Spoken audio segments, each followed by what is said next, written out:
Naxalism is not only about crushing Naxalism as a law and order challenge, it is about inclusive development. Philosophically speaking, Marx also was not averse to violence as an instrument of revolution. But the fact is, Marx does not also positively, actively advocate violence as an instrument of revolution. All he says is, it is inevitable, and as a process of our goal for bringing about socialist revolution and establishing socialism, if violence takes place, so be it. Okay? Lenin turned it into an instrument of action. Okay, violence is must. That philosophy becomes ML. Exact definition of proletariat also is those people who have nothing except their body to sell in order to keep the body and soul together. I just told you the exact definition of proletariat. And with this awareness, if you even start studying expression of Naxalist phenomenon in India, you will see how and why Naxalites picked up predominantly rural areas, mountains, jungles, and then the people living in those areas, especially predominantly scheduled tribe and also economically, socially backward people. This was the grand plan.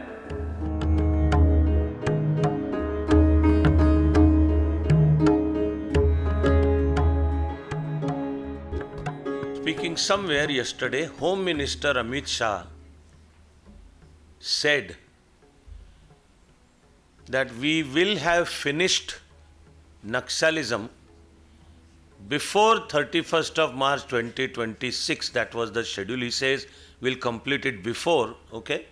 But yesterday he went on to say that finishing of Naxalism only at the ground level in terms of law and order challenge or challenge to our constitution, challenge to our democracy, challenge to our national unity and integrity. So finishing of Naxalism only in these terms, he said yesterday that it is not sufficient. We need to deal with the underlying ideology behind Naxalism. The ideology that calls itself as Maoism. Then he said, let those who call themselves Maoists explain why they pick up this term Maoist. And then ideologically, Maoism is Marxism-Leninism. And I at least have a weak hope that maybe at least some of us may remember that this is the line I have always been stating. Even in recent times, whenever all those reports about successful actions against Naxalite outfits, say one of the powerful leaders of Naxalism, Hidma, getting killed in an action which I am happy to say it was led by a Chanakya Mandal Pariwar, and so many such ones. But every time I would say that dealing with Naxalism as a challenge to law and order, looking upon Naxalism only as a law and order issue is not sufficient.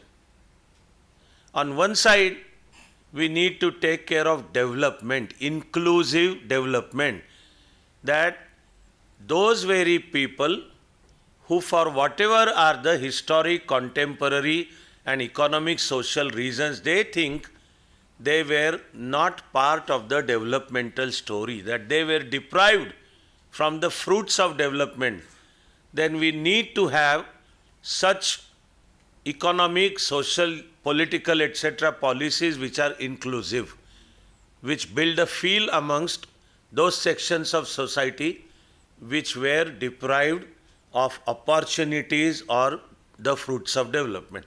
So on one side, Naxalism is not only about crushing Naxalism as a law and order challenge, it is about inclusive development. And at the same time, one line of thinking I have always been explaining and I do hope of Chanakya Mandal students that even in ongoing year, in my session, somewhere, my brain is saying it was my time with pol science optional students. But in a certain session, I did explain that Naxalism needs to be dealt with even ideological level. That what is Maoism? Why is it called Maoism? The underlying political ideology of Maoism is ML, Marxism-Leninism. So there needs to be a critique even at thought level, from which the actions spring. That ideological thinking is the source, fountainhead, and it is from that all those ideas about, say, revolution, about dictatorship of the proletariat, this is a Marxist terminology, and establishing dictatorship of the proletariat is the goal of Marxism. And then Lenin modified some original Marxist ideology to bring about communist revolution in Russia. Philosophically speaking, Marx also was not averse to violence as an instrument of revolution. But the fact is, Marx does not also positively, actively advocate violence as an instrument of revolution. All he says is, it is inevitable, and as a process of our goal for bringing about socialist revolution and establishing socialism, if violence takes place, so be it. Okay? Lenin turned it into an instrument of action. Okay, violence is must. That philosophy becomes ML. And when Mao further modified that philosophy to suit Chinese conditions, that Marxism-Leninism becomes Maoism. Here also, to cut a long story short, under classic Marxism at ideological level, farmers are bourgeois. Farmers are petty capitalists because they own land. Under classical Marxism, farmers are not proletariat. The Marathi Hindi word is Sarvahara Varga. And the exact definition of proletariat also is those people who have nothing except their body to sell in order to keep the body and soul together. I just told you the exact definition of proletariat. In simple terms, all they can do is at a defined time go to some place. It could be a land, it could be a factory. They have to work throughout the day, then only they get their wages. Again, simply but deeply to correctly explain, proletariat are the people who have no fallback, nothing to fall back on. They don't have money, they don't have land, they don't have assured salary, wages, etc. They don't own a factory. To survive, they have nothing except their bodily labor to sell. That is proletariat. I hope you understand that under this definition, farmers who own land are not proletariat. Under classical Marxism, farmers, because they own land, it means they have something to fall back upon. Classical Marxism calls them, the Marxist term is bourgeois. Its simple English meaning is like they are capitalist, and because they may own small land, even if they own small piece of land, India says they are small and marginal farmers, but classical Marxism at ideological level says they are petty bourgeois, small capitalists. That is what Mao changed for Chinese conditions. Mao said, big landholders, zamindars, they are main enemies. So small landholders, including landless labor who work there, they are carriers of revolution. And Marx even extended ML philosophy further to actually describe one of his classic beautiful, I must tell you, meaningful sentences. One of Mao's very meaningful sentences is, power flows through the barrel of a gun. Very aptly Marx stating, power flows through the barrel of the gun. So it's very clear that whatever revolution he is intending to bring about in China and modify Marxist-Leninist ideology to suit China, that comes to be called Maoism, wherein active use of violence is a part of philosophy. Violent overthrow of the existing system to establish socialism. Therefore, I hope you understand my point, something I have always been saying for all these years, that Naxalism, whose foundational ideology is Maoism, and its correct ideological description also would be ML, Marxism, Leninism, also needs to be dealt with at ideological level. Mao also foresaw or envisioned that China is only a start, that bringing about violent overthrow of existing system to establish socialism, China is only a start, but our goal is to bring about global communist revolution. And the global communist revolution of the Maoist version.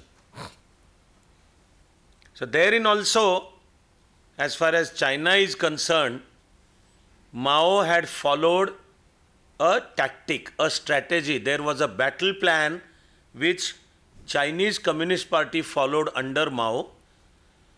Again in simple terms, but absolutely at its root, this policy was for the Communist Party of China, and the army is a wing of that party also. Remember, as you listen, as a passing but an important reference, that then even as now, the Chinese army has an official name, PLA, People's Liberation Army. It is not even officially called the Chinese Army. It is People's Liberation Army. And even today, under Chinese Constitution, the army does not owe its loyalty to people, Chinese people, mind you. The army does not owe its loyalty to Chinese Constitution. The army owes its loyalty to the party, CPC, Chinese Communist Party, Communist Party of China. And army under their constitution is a wing of Chinese Communist Party, People's Liberation Army. That was so even before the revolution.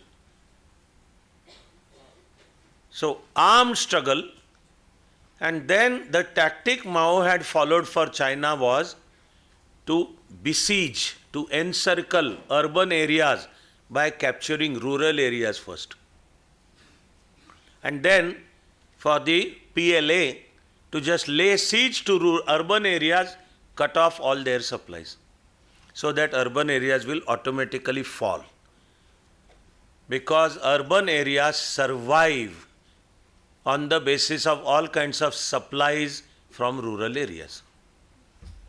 That be it Mumbai, Pune, anything, throughout the night there are literally hundreds and thousands of trucks pouring into the cities carrying, say, milk or chicken or vegetable and whatnot. This is all agricultural produce that gets into urban markets, and only then urban areas can survive. Even if even today you think of water, and even at your home or now after this session also you open a tap water and water easily begins to flow, don't forget that this is water that comes to urban areas essentially from rural areas. That those are rivers, there are dams, and there are rural agricultural people who lost their land under the submerged water of those dams. One is not sure even today whether their resettlement has properly taken place in a dignified fashion or not, but it is the urban area that stands to benefit from even those dams and rivers and whatnot. So the Maoist plan was capture the rural area first, lay siege to urban areas and cut off all supplies to urban areas will automatically fall. This is how the communist revolution in China was brought about. This is a classic policy that Naxalism follows all over the world, including India. In fact, after successful execution of communist revolution in China, that Mao made it a part of Chinese foreign policy. And even today, that is a part of Chinese foreign policy. That like China, the whole world is to be seen as a division between urban nations and rural or agricultural nations. So urban would be highly industrialized, basically capitalist economies which are rich and prosperous, and rural agricultural economies would be the ones which are still predominantly dependent on agriculture, therefore they are backward as compared to these developed. Maoist plan for global communist revolution on the lines of Chinese revolution was to then first establish grip in these rural agricultural countries, and thus at global level lay siege to urban industrialized capitalist countries so that cut off their supply then, and so that they also automatically fall. In this Maoist ideological conception of the global communist revolution, India was classified as a rural agricultural country. So under the Maoist strategic plan, India is among the first of the countries wherein Mao-inspired, Mao-designed communist revolution is to be brought about as an agrarian developing economy. And with this awareness, if you even start studying expression of Naxalist phenomenon in India, you will see how and why Naxalites picked up predominantly rural areas, mountains, jungles, and then the people living in those areas, especially predominantly scheduled tribe and also economically, socially backward people. This was the grand plan. I hope you begin to see why I have always said that tackling Naxalism only as a law and order problem will not be okay. You need to handle it on these two fronts also. One, inclusive development, and the other, deal with the Marxist-Leninist ideology also. Expose that ideology also. That ideology is there in our urban areas also. In institutions and education and universities and textbooks and the formal syllabi and the question papers and whatnot of, say, political science, sociology, anthropology, and this will just go on and on. Unless you deal with that at its root level, all that can happen, even now, mind you, is during last 11 years, if with a solid political will behind effective administrative action by our uniformed services, if Naxalism found its area encroaching from about 250 districts, 2014, there were as many as 250 districts affected by Naxalism, wherein effective control of the Indian state was considered to be lacking. But like I repeat, the solid political will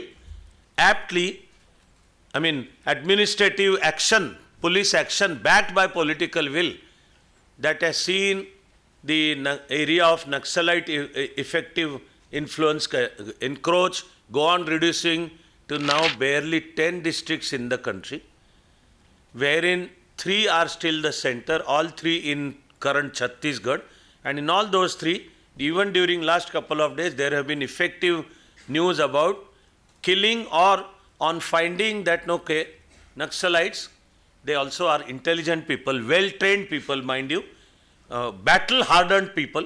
So when they find the backs are to the wall, a wise military general also knows when to take a step back, when to slightly bend, that flexible action, and wait for the proper time and keep preparing for the next stage. This is what I have been discussing about Naxalism, that if, as of now, Naxalism stands effectively crushed, reduced to only 3 districts, wherein even there is every day a news that they are surrendering. I have been saying that there is absolutely no reason for complacency at all, because those Naxalite leaders and operatives and thought leaders, all they will do is they will go underground. They will quietly vanish into the rural or urban support areas, and they are quite a lot there. So their real strength will not be destroyed unless you also tackle and expose the ideology. I am telling you, that is the reason for my digression, that this is exactly what Home Minister Amit Shah said yesterday in his talk.